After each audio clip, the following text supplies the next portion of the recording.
নমস্কার, আপনারা সবাই কেমন আছেন? দেবরা চ্যানেলের পক্ষ থেকে সমস্ত বন্ধুদেরকে জানাই স্বাগত। বন্ধুরা, প্রত্যেক দিনের একঘেয়েমি চিকেন খেতে যখন আর ভালো লাগবে না, তখন ঠিক এইভাবে একটা চিকেনের রেসিপি তৈরি করে নেবেন। দেখবেন মুখের স্বাদ একদম পাল্টে যাবে আর খেতেও খুব ভালো লাগবে। তো চলুন বন্ধুরা, শুরু করা যাক আজকের এই চিকেনের রেসিপিটি। এই চিকেনের রেসিপিটি তৈরি করার জন্য এখানে আমি 800 গ্রাম চিকেন নিয়েছি। চিকেনের পিসগুলো ছোট বড় করে নিয়েছি, তাতে কোনো অসুবিধা নেই। যে কোনো পিস দিয়ে কিন্তু এই সুন্দর রেসিপিটি তৈরি করা যাবে। এবার এই চিকেনটাকে ভালো করে ধুয়ে পরিষ্কার করে নিয়ে আমি 3 চামচ টক দই দিয়ে দিয়েছি, আর 1 চামচ লবণ দিয়ে দিয়েছি, আর 1 চামচ কাশ্মীরি লঙ্কার গুঁড়ো, আর 1 চামচ কসুরি মেথি দিয়েছি, আর দিয়ে দিচ্ছি 1 চামচ আদা আর রসুনের পেস্ট। সমস্ত কিছু মশলা দিয়ে চিকেনটাকে হাত দিয়ে ভালো করে মেখে নেব। এই চিকেনটাকে মেখে রাখতে হবে 2 ঘন্টার জন্য, কিন্তু যাদের কম সময় আছে হাতে তারা আধ ঘন্টা এটা ম্যারিনেট করে রেখে দিলেও চলবে।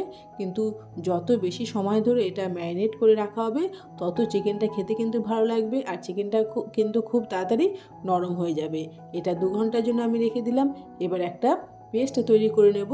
মিক্সিং জারে আমি একটা পেঁয়াজ ছোটো ছোটো করে কেটে নিয়েছি, হাফ ইঞ্চি আদা ছোটো ছোটো করে কেটে নিয়েছি, আর নিয়েছি কাঁচা লঙ্কা।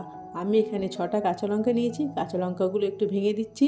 আপনারা চাইলে কাঁচা লঙ্কার পরিমাণটা বাড়িয়ে কমিয়ে দিতে পারেন, কিন্তু এই চিকেনের রেসিপিটিতে ঝাল কম হবে, তবেই কিন্তু খেতে এটা বেশি ভালো লাগবে, আর বাচ্চারা কিন্তু এটা খুব আনন্দ করে খেয়ে নেবে। আমি পেস্টটা তৈরি করে নেব। এদিকে কাজু বাদাম নিয়েছি 50 গ্রাম। কাজু বাদামটাকে ভালো করে ধুয়ে নিয়ে এর মধ্যে হাফ বাটি দুধ দিয়ে কাজু বাদামটাকে ভিজিয়ে রাখবো আধ ঘন্টা। তারপরে কাজু বাদামের একটা পেস্ট তৈরি করে নেব।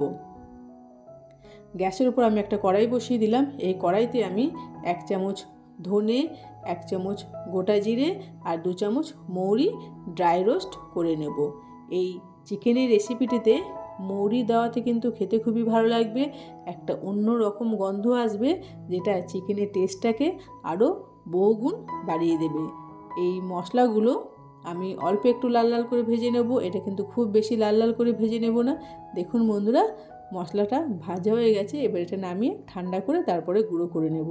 এবার আমি কড়াইতে 5 চামচ সাদা তেল দিয়ে দিলাম। এই তেলটা গরম হতেই দিয়ে দিচ্ছি 2টো এলাচ আর 2টো লবঙ্গ। এলাচটা আমি ফাটিয়ে দিয়েছি, আর একটা পেঁয়াজ ছোটো ছোটো করে কেটে নিয়ে তেলের মধ্যে ভেজে নেব। 2 মিনিটের মতন পেঁয়াজটাকে ভেজে নিলেই হয়ে যাবে।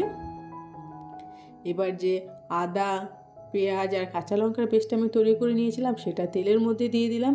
তেলের মধ্যে এই মশলাটা ভেজে নেব যতক্ষণ না এই মশলা থেকে কাঁচা গন্ধটা চলে যায়। এটা মোটামুটি 3 থেকে 4 মিনিটের মতো ভেজে নিলেই কিন্তু মশলাটা একদম রেডি হয়ে যাবে। দেখুন বন্ধুরা, কত সুন্দরভাবে মশলাটা রেডি হয়ে গেছে, আর এর কাঁচা গন্ধটাও চলে গেছে। এবার আমি এর মধ্যে দিয়ে দেব ম্যারিনেট করা চিকেনটা। বন্ধুরা, আপনারা প্রত্যেক দিন যেভাবে চিকেন তৈরি করেন সেটা বাদ দিয়ে যদি এইভাবে একবার চিকেনের এই মহারানি রেসিপিটি তৈরি করে নেন, দেখবেন খেতে কিন্তু খুবই ভালো লাগবে। এটা খেতে কিন্তু খুবই টেস্টি। গরম গরম লুচি, রুটি বা পরোটার সাথে খেতে কিন্তু এটা একদম দুর্দান্ত।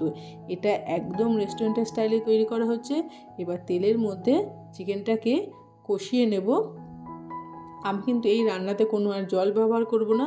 চিকেনটা একটু কষিয়ে নিয়ে এটাকে আমি ঢেকে রাখবো 10 মিনিটের মতন, গ্যাসের ফ্লেমটাতে লোতে রেখেই। দেখুন বন্ধুরা, ঢেকে রাখাতে চিকেন থেকে একটু জল বেরিয়েছে, আর যে দইটা মেখে রেখেছিলাম সেই দই থেকেও কিন্তু জল বেরিয়ে এসেছে।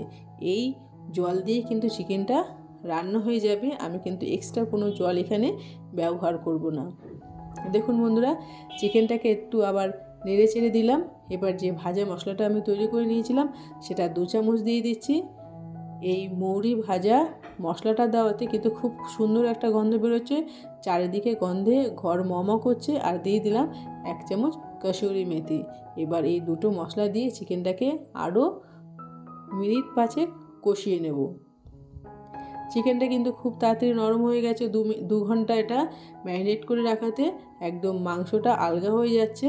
দেখুন বন্ধুরা, দেখে বোঝা যাচ্ছে। এবার দিয়ে দিচ্ছি আর একটু লবণ। ম্যারিনেট করার সময় একটু লবণ দিয়ে দিয়েছিলাম, আবার আর একটু লবণ দিয়ে দিলাম। এবার যে কাজু বাদামের পেস্টটা আমি তৈরি করে নিয়েছি সেটা চিকেনের মধ্যে দিয়ে দিলাম।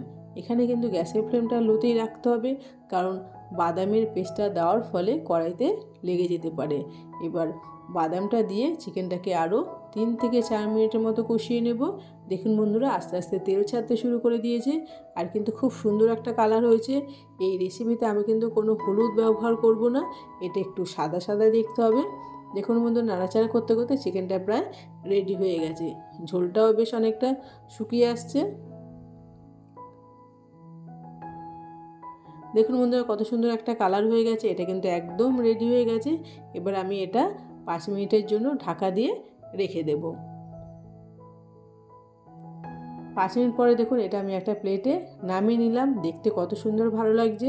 আজকের এই রেসিপিটি যদি আপনাদের ভালো লাগে তাহলে অবশ্যই একটা লাইক করবেন, কমেন্টস করবেন, আর বন্ধুদের মধ্যে অবশ্যই শেয়ার করে দেবেন। আর বন্ধুরা, আপনাদের সুন্দর মতামত কিন্তু অবশ্যই একবার হলেও আমাকে জানাবেন। পরে দেখা হবে নতুন আরেকটি রেসিপির সঙ্গে। আমি একটু চিকেন ভেঙে আপনাদেরকে দেখিয়ে দিচ্ছি যে চিকেনটা কতটা নরম হয়েছে। এটা মুখে দেওয়া মাত্রই কিন্তু মিলে যাবে। এটা খেতে কিন্তু দুর্দান্ত। আপনারা অবশ্যই এই ভিডিওটা দেখার পর একটা লাইক করবেন। সবাই ভালো থাকবেন, সুস্থ থাকবেন। থ্যাংক